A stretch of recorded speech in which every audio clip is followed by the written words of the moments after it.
In the unforgiving winter of 1887, a single gunshot echoed through the Teton Valley, changing the fate of 2 lost souls forever. They say desperation makes strangers into allies, but in the Wild West, it usually just makes for shallow graves. When a starving woman with a hidden past knelt in the snow and begged a wandering gunman for salvation, she didn't know she was asking the very man hired to hunt her down. This isn't just a campfire tale. This is the true, brutal account of Clara Thorne and Silas Gregg, a story of betrayal, mistaken identity, and a vengeance so cold it froze the blood in their veins. Buckle up. This is how the West was truly won. The wind didn't just blow in Montana, it screamed. It tore through the canyons of the Bitterroot Range like a wounded animal, stripping the warmth from anything foolish enough to be caught in the open. Silas Gregg pulled the collar of his sheepskin coat tighter around his neck. His horse, a roan gelding named Whiskey, huffed clouds of steam into the biting air. Silas was a man of few wants and fewer morals. He had $40 in his saddlebag, a Winchester 1873 in his scabbard, and a contract in his pocket that had a name on it. He wasn't a hero. He was a cleaner. And right now, he was just cold. He saw the bundle of rags before he saw the person. It looked like a discarded pile of laundry, half buried in a snowdrift near the twisted root of a dead pine. But then the rags moved. Silas reined Whiskey to a halt, his hand instinctively drifting to the colt on his hip. Ambushes were common on the old Bitterroot Trail, even in weather like this. "Easy," he muttered to the horse. The figure rose slowly, trembling violently. It was a woman. Her dress, once a fine calico blue, was torn and stained with mud and dried blood. Her bonnet was gone, leaving her dark hair to whip around a face so gaunt her cheekbones looked like they might cut through the skin. She looked like death warmed over, but her eyes, pale grey and burning with a feverish intensity, were alive. She didn't cower. She didn't cry. She stumbled toward the horse, her boots dragging in the snow. She reached out a hand that was blue with cold. "Help me," she rasped. Her voice was like grinding stones. Silas looked down at her. He'd seen starving folks before.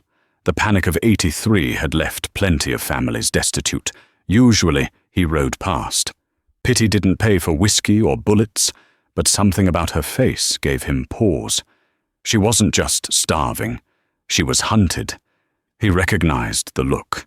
It was the same look he saw in the mirror every morning. "I ain't got food to spare, Mom," Silas said, his voice rough.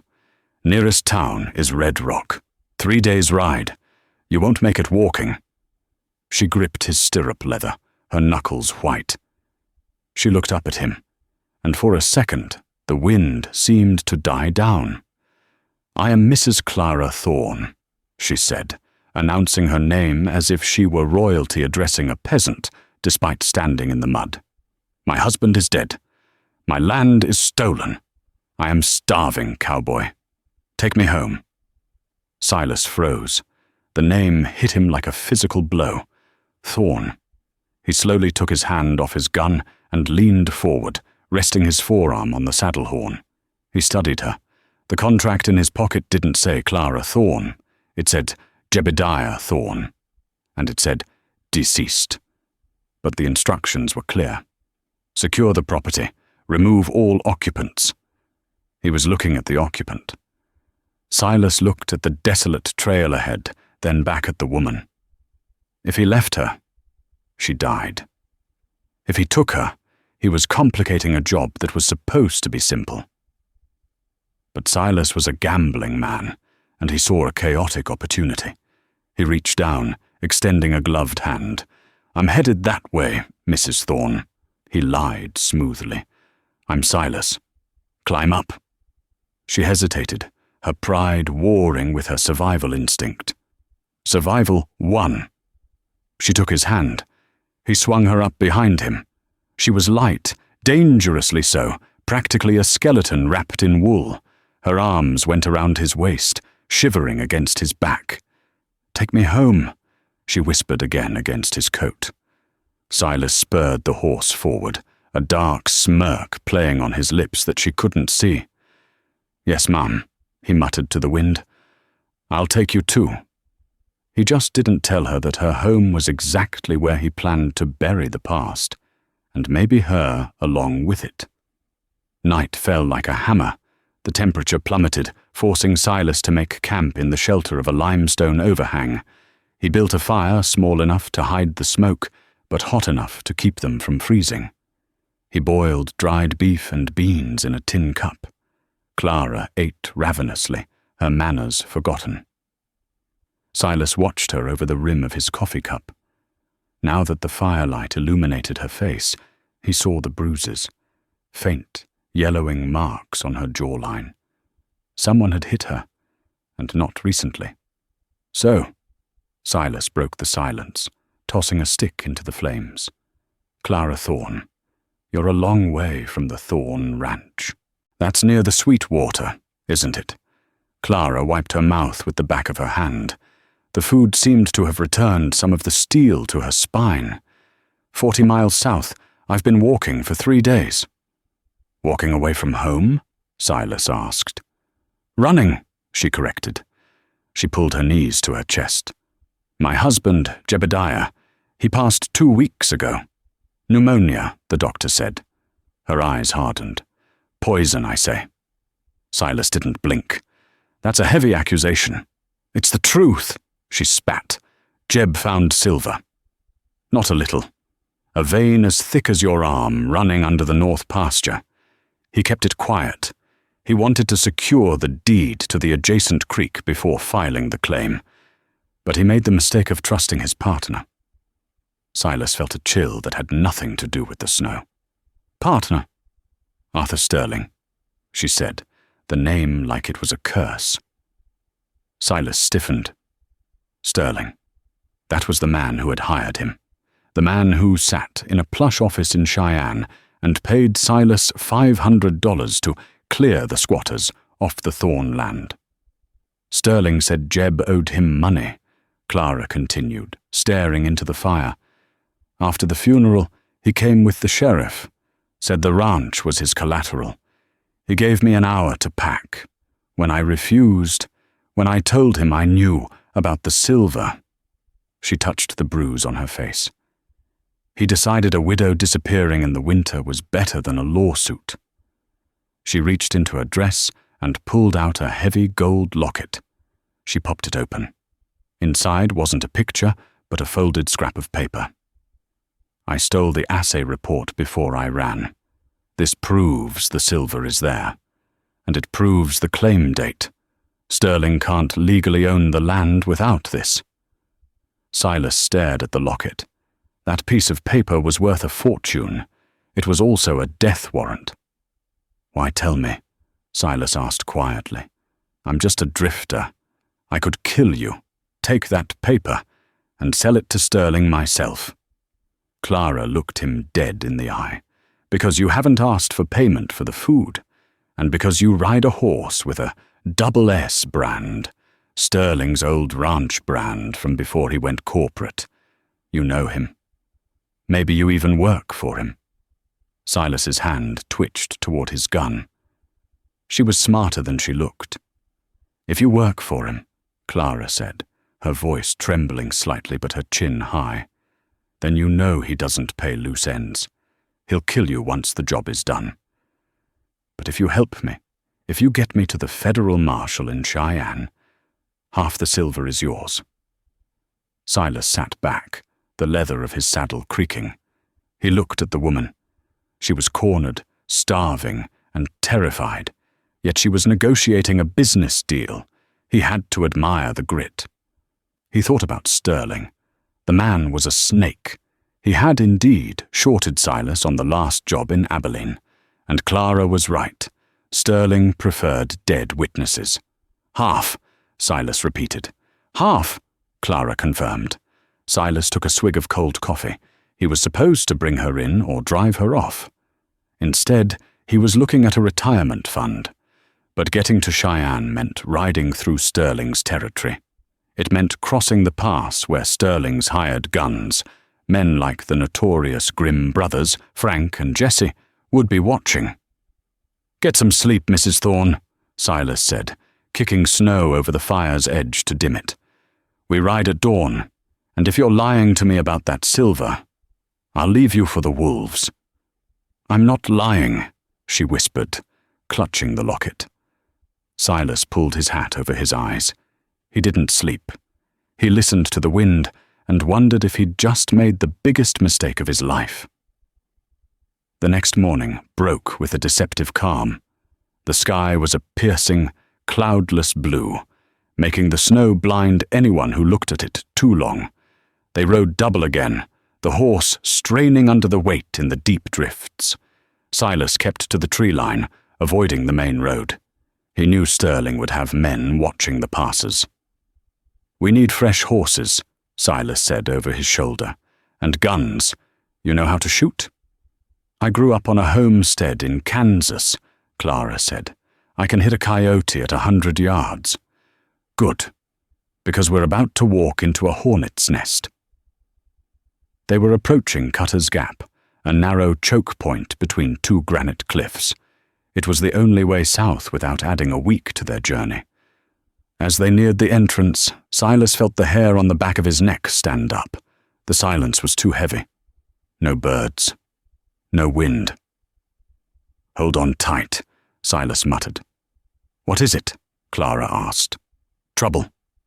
Silas didn't wait. He spurred Whiskey hard. The horse leaped forward, kicking up a spray of snow. At the same instant, a rifle crack echoed off the canyon walls. A bullet whizzed past Silas's ear, tearing a hole in the brim of his hat. "Get down!" Silas roared. Clara buried her face in his coat. Silas drew his Winchester with one hand, steering with the other. He saw the flash of a rifle barrel up on the ridge to the left. Crack! Crack! 2 more shots. One struck the saddlebag, shattering a jar of coffee.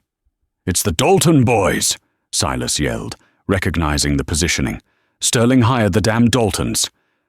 Silas swung the rifle and fired blindly toward the ridge to keep their heads down.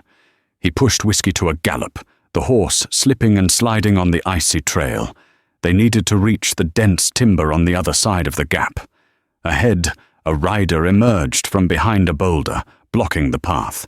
It was a massive man in a buffalo coat, wielding a double-barreled shotgun. "End of the line, Greg," the man shouted. It was Big Jim O'Malley, a known associate of Sterling. Silas didn't slow down. "Can you ride?" he shouted to Clara. "What? Can you ride?" "Yes." "Take the reins." Silas let go of the reins, twisting his body in the saddle. Clara reached around him, grabbing the leather straps, her instincts taking over. She steered the galloping horse straight at the man with the shotgun. Silas leveled his Winchester. He had one shot before O'Malley pulled both triggers and turned them into red mist. Time seemed to slow. Silas saw O'Malley's finger tighten. He squeezed his own trigger. Bang! Silas's bullet took O'Malley in the shoulder, spinning him around just as the shotgun discharged. The buckshot flew wild, shredding the branches above their heads. Whiskey thundered past the fallen man. Silas grabbed the reins back from Clara. "Here!" They tore into the timber, bullets clipping the bark around them. They rode hard for another 2 miles, putting the ridge between them and the ambush, until Whiskey was foaming at the mouth and blowing hard. Silas pulled the horse into a dense thicket of spruce and slid off. He checked the horse's legs. Clean. He checked Clara. She was pale, shaking, but unharmed. "You drive well," Silas said, reloading his rifle with shaking hands. Clara slid down, her legs giving out. She sat in the snow, breathing hard. "They knew," she gasped. "How did they know we were coming this way?" Silas looked at her, his face grim. "Because I'm predictable. And because Sterling owns the telegraph lines. By now, every bounty hunter from here to Dakota knows I've gone rogue. He walked over to her and knelt down. Listen to me, Clara. That back there, that was the welcoming committee. It gets worse. Sterling isn't just trying to hide a claim. He's trying to hide a war. Clara looked up. What do you mean? O'Malley, Silas said. Before I shot him, I saw his badge. He wasn't wearing a hired gun's coat. He was wearing a deputy marshal's star. Clara's eyes went wide. Sterling bought the law? Sterling is the law now, Silas said darkly. We aren't running from criminals, Mrs. Thorne. We're running from the United States government. He stood up and looked south. We can't go to Cheyenne. If we go there, we hang. We have to go to the one place they won't follow. Where? Clara asked. Silas checked the cylinder of his Colt. Deadwood. We're going to find the only man who hates Sterling more than I do. Who? Your husband's brother, Silas said. The one you told everyone was dead. Clara froze. The secret she had kept buried deep was suddenly out in the open air. How did you know about Elias? Silas smirked, but there was no humor in it. Darling, I didn't just stumble upon you. I've been tracking the Thorne family for 3 years. I know about the silver. I know about the debt. And I know Elias didn't die in the war. He's running a saloon in the Dakota Territory. And if we want to live, we have to go wake up the devil. The adrenaline that had carried them through Cutter's Gap began to bleed away, replaced by a cold, throbbing ache that settled deep in Silas Gregg's side.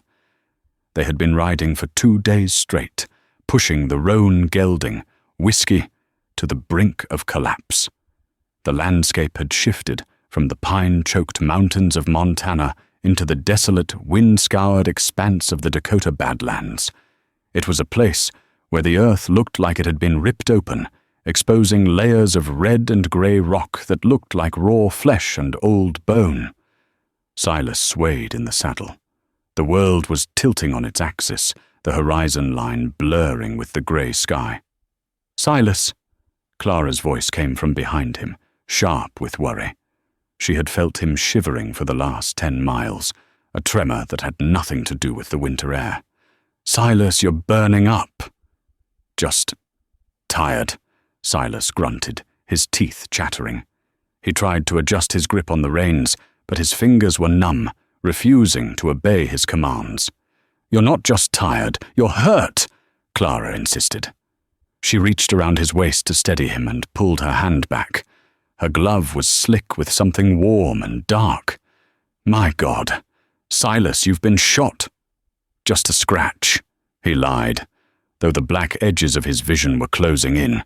Buckshot, from O'Malley's scattergun. Caught me, just as we turned. He hadn't wanted to stop. Stopping meant Sterling's posse would catch up.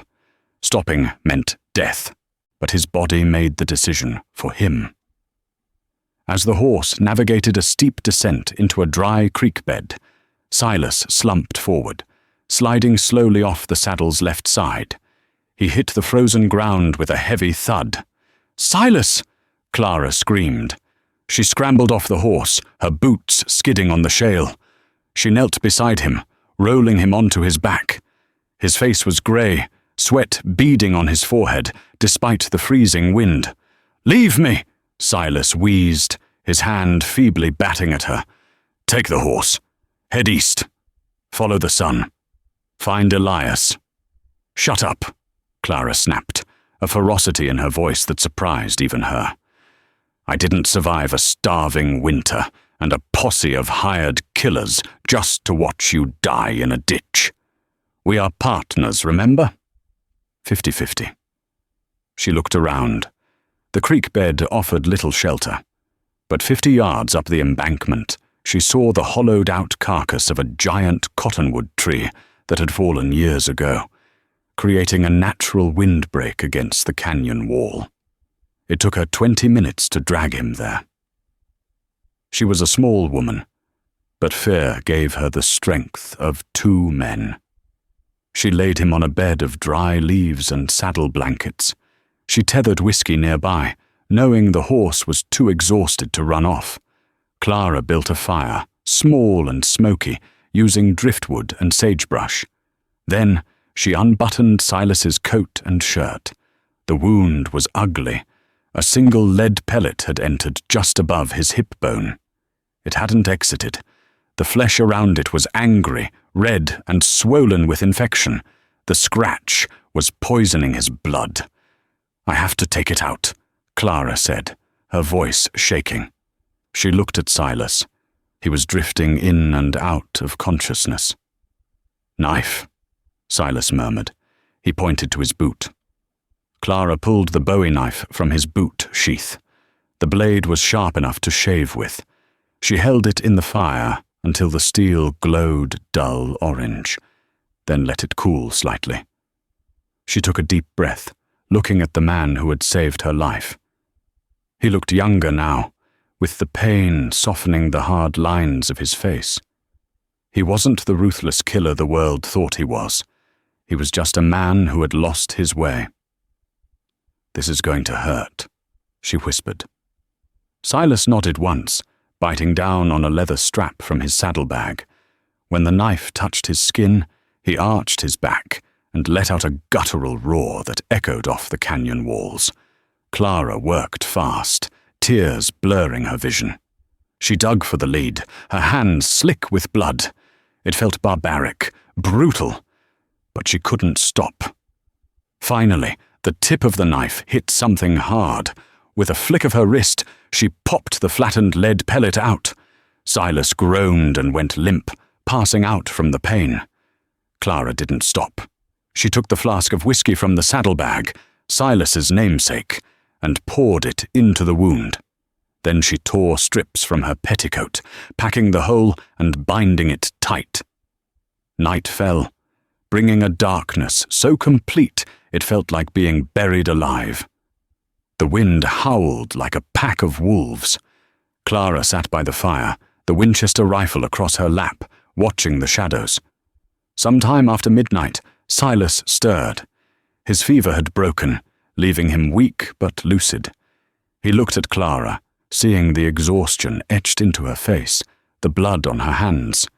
"You should have left me," he rasped. "You didn't leave me on the Bitterroot Trail," she replied softly, feeding a twisted branch into the fire. Silas managed a weak smile. "I'm a bounty hunter, Clara. I did it for the money. For the silver." "Liar," Clara said. She leaned in closer. "I saw the way you looked at that locket. You didn't look at the assay report. You looked at the picture I took out of it to make room for the paper." Silas went still. He stared at the fire. "The picture of the little girl?" "My daughter," Clara said, her voice catching. "Sarah. She died 3 years ago. Scarlet fever." Silas closed his eyes. "I had a daughter once. Would have been about that age. Her name was Rose." The silence stretched between them, heavy with ghosts. "Sterling killed her," Silas said, the words tumbling out before he could stop them. "Not directly, but 5 years ago, I was a rancher, small spread near Abilene. Sterling wanted the water rights. He dammed the creek upstream. My cattle died. Then the fever came.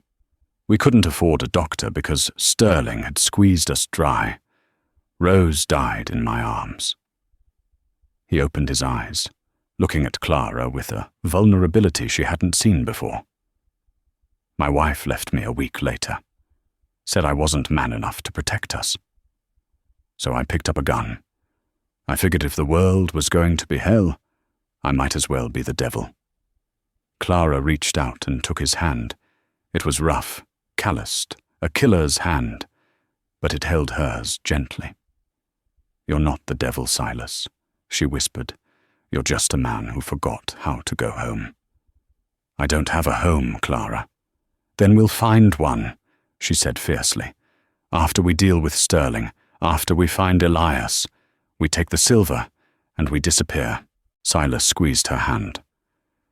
"Elias, He isn't going to be happy to see you, Clara. There's a reason Jeb told everyone he was dead." "Why?" "Because Elias Thorne isn't a rancher," Silas said grimly. "Before the war, they called him the Butcher of Shiloh. He rode with Quantrill's raiders.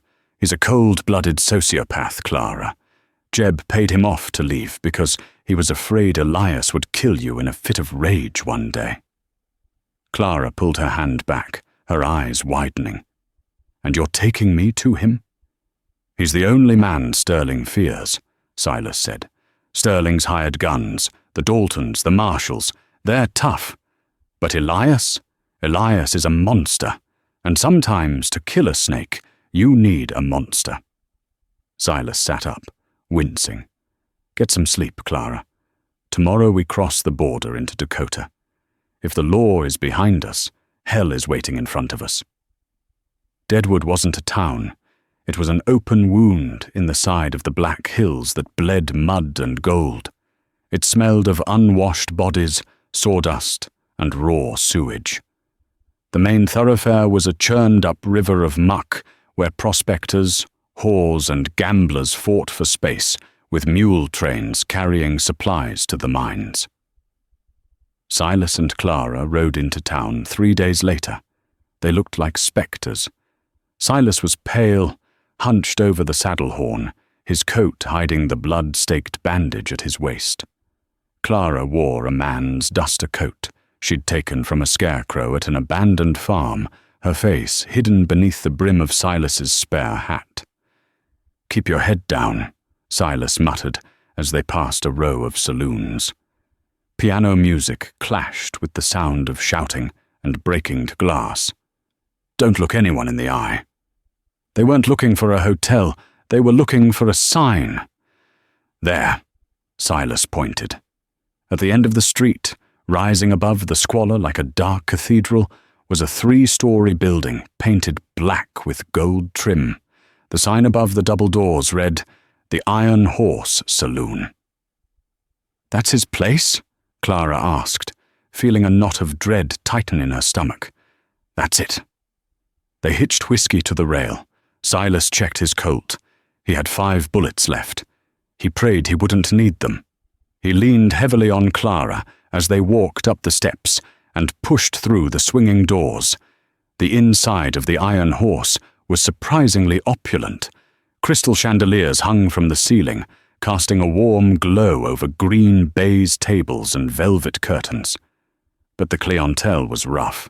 Miners with coal dust in their beards drank alongside men in expensive suits who had the cold eyes of predators.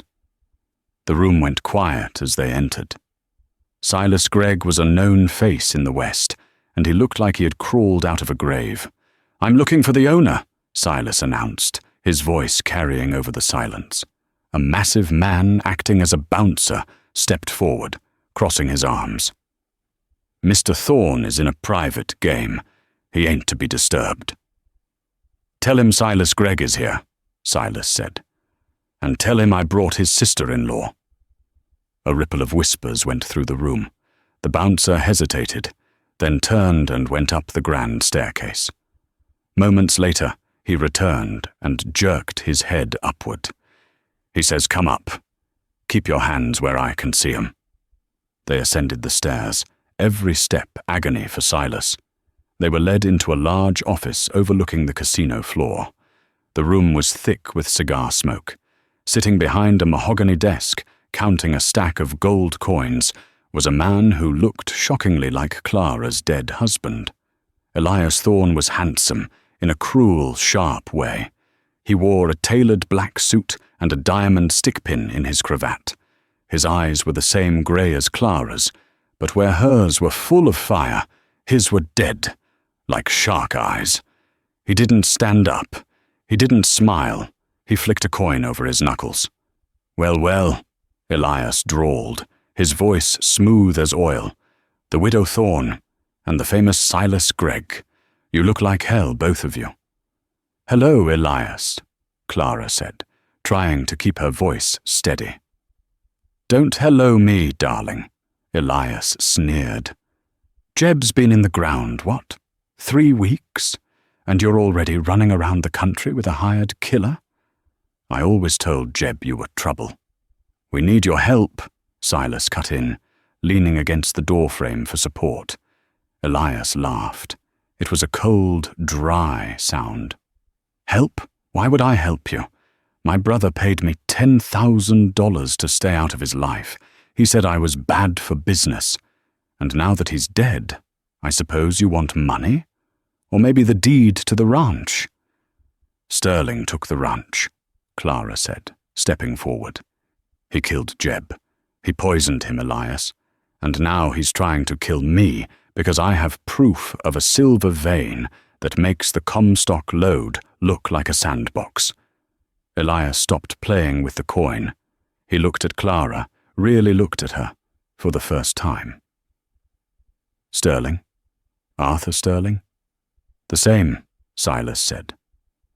He's bought the law, Elias. He has deputy marshals hunting us. He has the Dalton boys. They're probably an hour behind us. Elias leaned back in his chair, steeping his fingers. Arthur Sterling is a pest, a man who thinks money makes him dangerous, but he forgets that money can't stop a bullet. He killed your brother, Clara repeated, her voice rising. Doesn't that mean anything to you? Elias stood up slowly. He walked around the desk and stopped inches from Clara. He smelled of expensive cologne and gunpowder. Jeb was a fool, Elias whispered. He thought the law protected him. He thought being a good man meant he was safe. I hated him for his weakness. Clara's heart sank. Silas's hand drifted toward his gun. But, Elias continued, turning to look at Silas, I hate Arthur Sterling more. That snake cheated me out of a shipment of opium in '82. I've been waiting for an excuse to burn his empire to the ground. Elias walked to a cabinet and pulled out 2 double-barreled shotguns and a box of shells. He tossed one of the shotguns to Silas. Silas caught it, grimacing in pain. You said they're an hour behind, Elias asked, checking the action on his weapon. Maybe less, Silas said. At that moment, the glass of the window behind the desk shattered. A bullet tore through the room, smashing a vase on the mantelpiece. Silas tackled Clara to the floor as a volley of gunfire erupted from the street below. Glass rained down on them. Elias didn't flinch. He walked to the broken window and looked down. Looks like your friends are here early, Elias said calmly. Down on the muddy street, a dozen riders had formed a semicircle around the saloon. In the center sat a man on a white horse, wearing a long fur coat and a pristine white hat. It was Arthur Sterling himself, flanked by the remnants of the Dalton gang and a posse of corrupt marshals. "Send them out, Elias," Sterling shouted, his voice booming. "Give me the girl and the cowboy, and I'll leave your town standing. Refuse, and I burn this whole rat trap to the ground." Elias turned back to Clara and Silas. A terrifying grin spread across his face, the smile of the butcher of Shiloh. "He thinks he can give me orders," Elias chuckled. He looked at Silas. "Can you shoot, cowboy?" "I can shoot," Silas gritted out, dragging himself up. "Good," Elias said. He kicked the office door open and shouted to the crowded saloon below. "Boys, drinks are on the house. But first, we have some pest control to do." The patrons of the Iron Horse, thieves, murderers, and outlaws all looked up. They saw Elias Thorne standing on the balcony, shotgun in hand. They knew that look. "Every man who kills a marshal gets $100 gold," Elias roared. "Every man who brings me Sterling's head gets 1,000. The saloon erupted in a cheer that shook the foundations. Weapons were drawn from coats, boots, and belts. Elias looked at Clara. "Welcome to the family, Clara. Now stay down and cover your ears. This is going to get loud."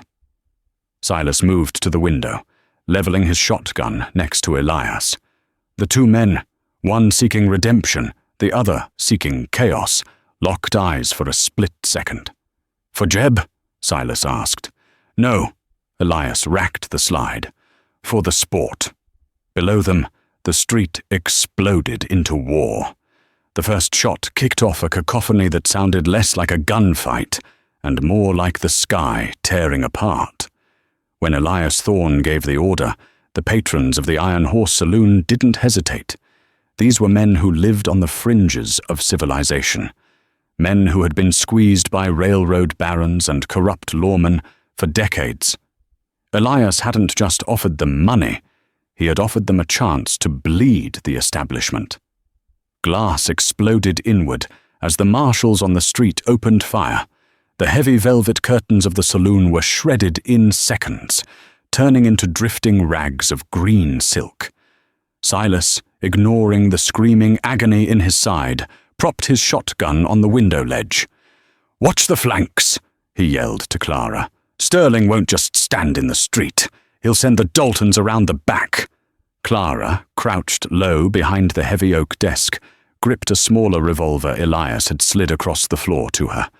Her heart was hammering against her ribs like a trapped bird, but her hands were steady.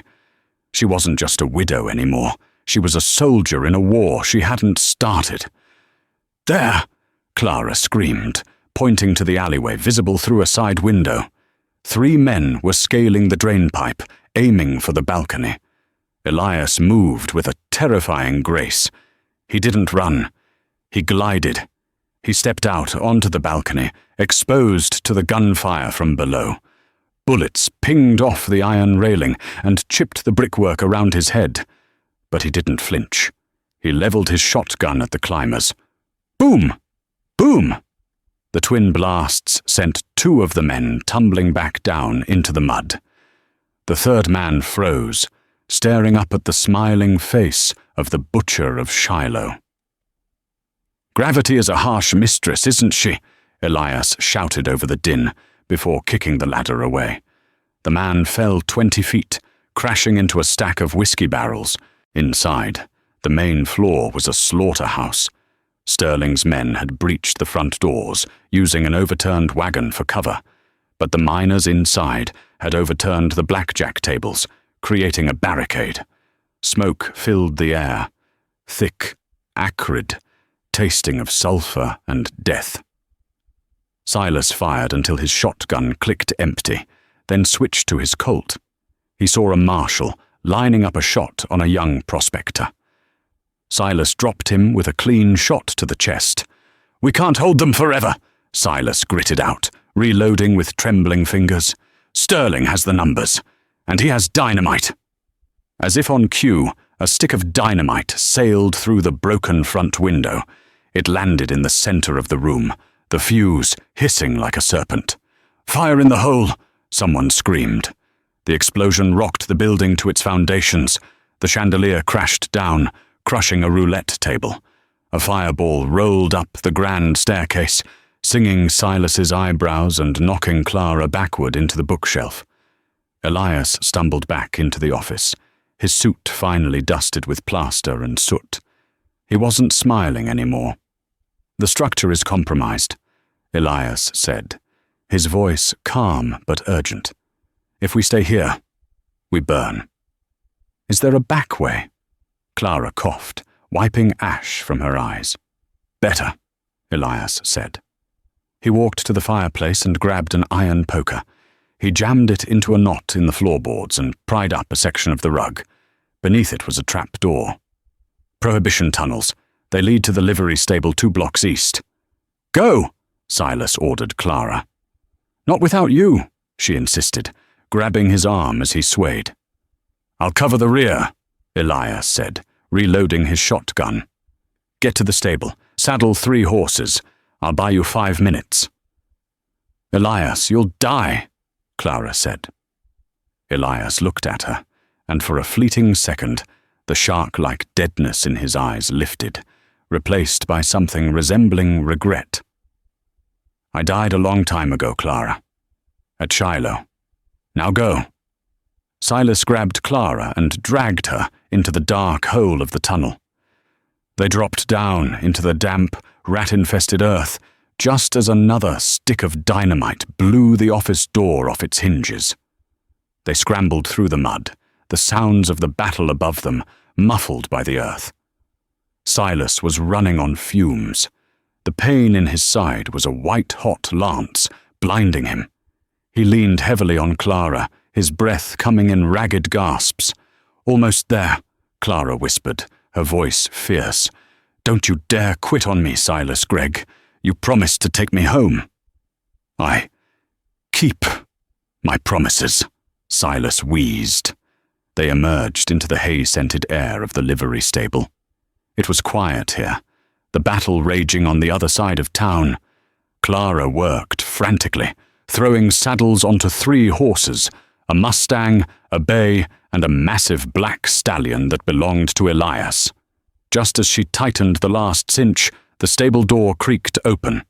Silas spun around, raising his gun. It wasn't Elias. It was Arthur Sterling. The tycoon stood there, his white coat stained with soot, a heavy Schofield revolver in his hand. He was alone, having anticipated their escape route. He was smart, evil, but smart. "I knew the butcher wouldn't die in a fire," Sterling sneered, leveling his gun at Clara. "But I didn't expect you to be so resilient, Mrs. Thorne." "Drop the gun, Sterling," Silas said, his voice deadly quiet. "Or what?" Sterling laughed. "You can barely stand, cowboy. You're bleeding out. Look at you. You're nothing. Just a hired gun who forgot his place." Sterling cocked the hammer. "Give me the locket, Clara, and maybe I'll make it quick." Clara reached into her dress, her fingers brushing the cold metal of the locket. She pulled it out, holding it up in the dim light. "You want this?" she asked. "It's mine," Sterling hissed. "The silver is mine." "Fetch," Clara said. She threw the locket into the horse stall behind Sterling. Greed is a powerful reflex. For a fraction of a second, Sterling's eyes darted toward the gold glinting in the air. That was all Silas needed. He didn't shoot Sterling. He shot the lantern hanging above Sterling's head. The lantern shattered, raining burning oil down onto the dry hay and onto Sterling's fur coat. Sterling screamed as the fire caught instantly. He flailed, firing his gun wildly. One bullet struck the wooden post next to Clara's head. "Higher!" Silas slapped the rump of the black stallion. The massive horse, spooked by the fire and the noise, reared up and kicked out. Its hooves caught the burning man square in the chest, launching him backward out of the stable doors and into the mud. "Ride!" Silas yelled. They mounted up and burst out of the stable, galloping past the writhing, burning figure of Arthur Sterling, leaving the chaos of Deadwood behind them as they thundered toward the open plains. The ride out of Deadwood was a blur of shadows and agony. They pushed the horses until the glow of the burning town was nothing but a faint, bruised smear of orange against the black southern sky. The adrenaline that had kept Silas Gregg in the saddle was rapidly draining away, replaced by a cold, numbing void that spread from his waist to his fingertips. Every hoofbeat of the black stallion sent a fresh jolt of fire through his torn side. He could feel the warm slickness of blood soaking his waistband, freezing as it hit the night air. He gritted his teeth so hard he thought they might shatter, focusing entirely on the rhythmic breathing of the horse beneath him and the silhouette of Clara riding the Mustang just ahead. They didn't stop until the terrain shifted. The mud of the mining camps gave way to the hard-packed scrub of the high plains. Ahead, the jagged silhouette of broken rock rose from the earth like the spine of a buried dragon, a cluster of granite spires that offered the only shelter for miles. "We stop here!" Clara shouted over the wind, pulling her Mustang up short. Silas tried to answer, to tell her they needed to keep moving, that Sterling's men might still be tracking them. But his tongue felt thick and heavy. As he pulled on the reins to slow the stallion, the world tilted violently to the left. He didn't dismount so much as slide, his legs refusing to hold his weight. He hit the frozen ground with a bone-jarring thud that knocked the wind out of him. "Silas!" Clara was off her horse before it had even come to a full stop. She scrambled over the rocks, skidding to her knees beside him. She rolled him onto his back, her face a mask of terror illuminated by the moonlight. "I'm fine," Silas wheezed, the lie tasting like copper in his mouth. "Just need a minute." "You're not fine," Clara cried, her voice cracking. She tore open his heavy sheepskin coat, then the blood-soaked shirt beneath. The makeshift bandage she had applied days ago was gone, torn away during the chaotic ride. The wound from O'Malley's buckshot had reopened, and it was ugly, dark, angry, and bleeding freely. "We have to stop the bleeding," Clara said, panic rising in her chest. She pressed her gloved hands hard against the wound. Silas groaned, his head lolling back against the saddlebags. "Clara, leave me. Take the money. Go south." "Shut up," she hissed, tears cutting tracks through the soot on her face. "I am not leaving you. We made a deal. 50-50. A sound from the darkness made Clara freeze, the crunch of boots on gravel. She spun around, snatching the heavy revolver from the ground, leveling it at the shadows. "Stay back. I'll kill you." A match flared in the dark, illuminating a face streaked with ash and dried blood. "Easy, sister," Elias Thorne said, lighting a cigar with a hand that trembled only slightly. "You wave that cannon around, you might hit the horses." Elias stepped into the moonlight. He looked like he had walked through hell. His expensive suit was shredded, his left sleeve was singed off, and a nasty gash ran across his forehead, leaking blood into his eye. But he was alive, and he was carrying a medical bag he must have swiped from the saloon before the explosion. "You followed us." Clara lowered the gun, her shoulders sagging with relief. "Someone had to make sure you didn't die 5 miles out of town," Elias grunted. He dropped the bag and knelt beside Silas. He looked at the wound with the detached, clinical eye of a man who had seen too many battlefields. "He's bleeding out, Elias," Clara whispered. "I see that," Elias murmured. He checked Silas's pulse, then pulled a small bottle of chloroform and a menacing-looking cauterizing iron from the bag. "The vessel is torn. Compression won't do it. We have to burn it shut." Clara recoiled. "You'll kill him with the shock." "He's dying anyway," Elias said flatly. He began to gather dry sagebrush, piling it quickly to make a hot, intense fire. "This is the only way. You want him to live? Hold him down." The next 10 minutes were a blur of nightmare. Elias heated the iron until it glowed a dull, malevolent cherry red. He poured the chloroform onto a rag and pressed it over Silas's nose and mouth. Silas's eyes fluttered, his body going limp as the chemical took hold. "Hold his legs," Elias ordered. "Don't let him kick." Clara threw her weight across Silas's shins, turning her face away. She heard the hiss of the iron touching flesh, the sickening sizzle, and smelled the acrid smoke. Even unconscious, Silas's body bucked violently, a guttural groan escaping the rag. "Done," Elias said, tossing the cooling iron into the dirt. He quickly dressed the burn with clean linen and a poultice from his bag. "Now, we wait. If the fever doesn't take him by dawn, he's too stubborn to die." The night dragged on, heavy and cold. Elias sat on a flat rock, cleaning his shotgun, while Clara sat with Silas's head in her lap, stroking his hair, watching the rise and fall of his chest. "Why did you do it?" Clara asked softly, breaking the silence. Elias didn't look up. "Do what?" "Come after us. Save him. You said you didn't care about Jeb. You said you were a monster." Elias paused, wiping a speck of grease from the trigger mechanism. He looked at the stars, his eyes hollow. "A monster needs a code, Clara. Otherwise, he's just an animal. Jeb was the best of us. He believed in things, law, family, redemption. I hated him for it. because it made me feel small. He holstered the gun and looked at her. When I saw you in that office, you didn't look like a widow. You looked like a thorn. You have his steel. Saving you. Saving the cowboy. Maybe that's my penance.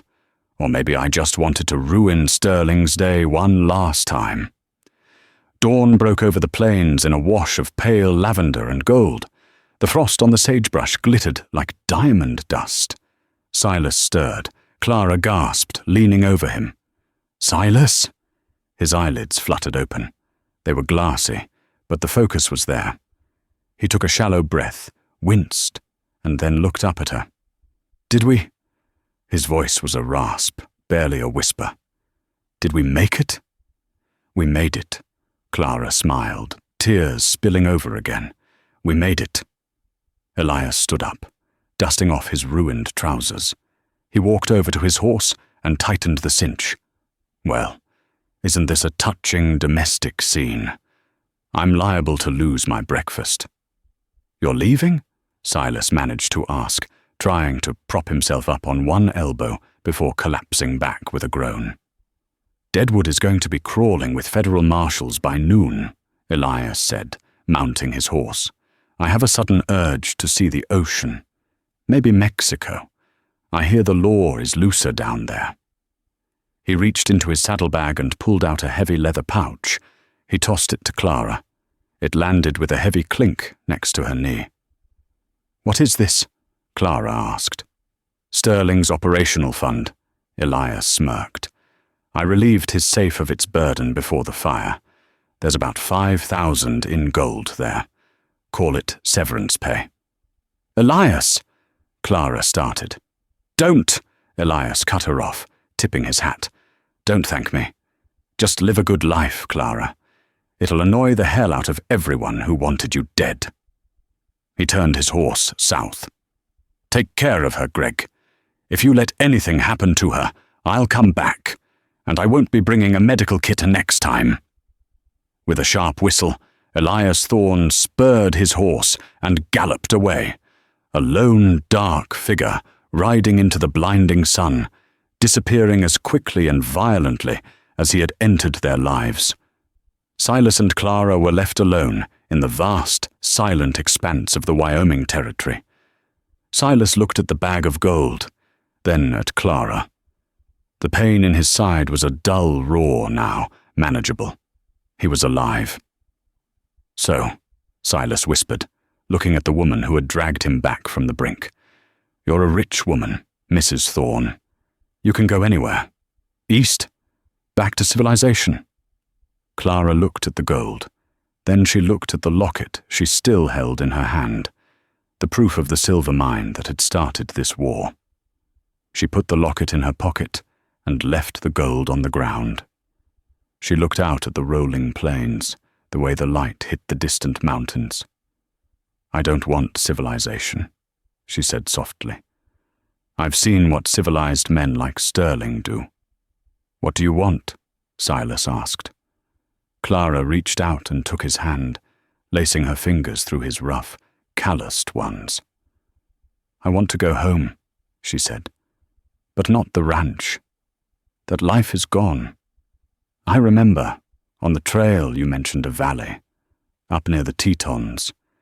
You said the water was clear and the land was free." Silas looked at her, his grey eyes softening, the killer's edge finally melting away. He squeezed her hand. "I know the place," he said. "It's hard country. Cold winters. Hard work." "I'm not afraid of the cold," Clara said, leaning her forehead against his. "Not anymore." "Will you take me there, Silas?" Silas Gregg, the drifter who had spent a lifetime running away, looked at the horizon. For the first time, he didn't see a place to hide. He saw a future. "Yes, ma'am," Silas whispered. "I'll take you there. And this time, I'm staying." And that, folks, is the legend of Clara Thorne and Silas Gregg.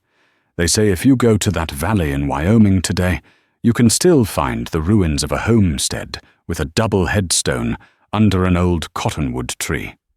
It doesn't list their dates of birth or death. It just says, "Here lie two souls who found home in the storm." It's a brutal reminder that in the Old West, justice wasn't something you waited for the law to give you. It was something you had to take, often with a 6-gun and a heart full of grit. Clara didn't just survive the winter. She conquered it. She proved that even when you're starving and hunted, you're never truly powerless as long as you have the will to fight. What do you think? Was Elias a hero or a villain? And would you have trusted Silas? Let me know in the comments below. If you enjoyed this ride through the Wild West, please smash that like button. It really helps the channel grow. Don't forget to subscribe and hit the bell icon so you never miss a story. Share this video with a friend who loves a good Western. Thanks for watching, and I'll see you on the next trail.